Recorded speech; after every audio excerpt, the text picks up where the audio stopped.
నా పేరు రాజిరెడ్డి, మాది గద్దపాక. ఈ కవిత అనేటైతే గ్రామం గద్దపాక. ఆమె మన ఖండాంతరాలు దాటి విదేశాలలో ఉన్నా కూడా ఈ ఊరి మీద ప్రేమతోటి అంత దూరం నుంచి వెళ్ళి వ్యయ ప్రయాసాలకు కూర్చి డబ్బులు ఖర్చు పెట్టి ఈ కార్యక్రమం చేసింది. చాలా కాస్ట్లీ. ఈ యొక్క వ్యాన్లో ఉన్నటువంటి టెస్ట్ ఏదైతుందో 14,000 రూపాయలు ఒక మనిషికి టెస్ట్ చేస్తే, అట్లా ఎంతమంది ఉంటే అంతమంది చేయడానికి ఈ భోజనం పెట్టి మందులు ఇచ్చి డాక్టర్లను ప్రొవైడ్ చేసి పొద్దున 4 గంటలకు వేసి ఇవన్నీ రెడీ చేసి కరెంటు సరిపోద్దంటే జనరేటర్ ఇచ్చి ఆ డబ్బులు ఏదైతుందో ఇచ్చి అందరినీ మోటివేట్ చేసి ఈ కార్యక్రమం చేసి చాలా మంచిది.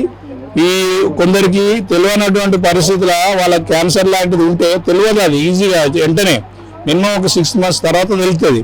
కానీ ఈ సందర్భంగా టెస్ట్ చేయించుకుంటే ఈజీగా బయటపడుతుంది. కొందరు ఆరోగ్య రీత్యా ఫస్ట్ స్టేజ్లో క్యాన్సర్ ఉన్నటువంటి వ్యక్తులు అయితే ఫస్ట్ స్టేజ్లో వాళ్ళు మందులు తీసుకొని బాగుపడేటువంటి అవకాశం ఉంటుంది. ఈ మంచి అవకాశం వాళ్ళు కల్పించినందుకు వారికి వాళ్ళ కుటుంబ సభ్యులకు అందరికీ కూడా నేను ప్రత్యేకంగా ధన్యవాదాలు తెలుపుతున్నా. వాళ్ళ యొక్క కవిత వల్ల చిన్నబాబు నా క్లాస్మేట్, మా విలేజే. నాకు చాలా హ్యాపీ ఉన్నది. ఇంకా కూడా ఇటువంటి కార్యక్రమాలు వాళ్ళు చేయడానికి సిద్ధంగా ఉన్నారు. ఇవి ఎంతమంది కాళ్ళు చేతులు లేనటువంటి వాళ్ళకు కృత్రిమ కాళ్ళు చేతులు సప్లై చేసారు. వీల్ చైర్లు ఇచ్చారు కొన్ని ప్రాంతాలలో. కొన్ని ప్రాంతాలలో ఎడ్యుకేషన్కు సంబంధించినటువంటి మెటీరియల్ ఇచ్చారు. ఇది చాలా సంతోషకరమైనటువంటి విషయం.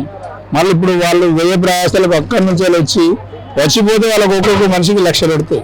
అటువంటి పరిస్థితుల్లో డబ్బులున్నా కానీ ఎవరు ఖర్చు పెట్టడానికి ఎవరు ముందుకు వస్తుందండి?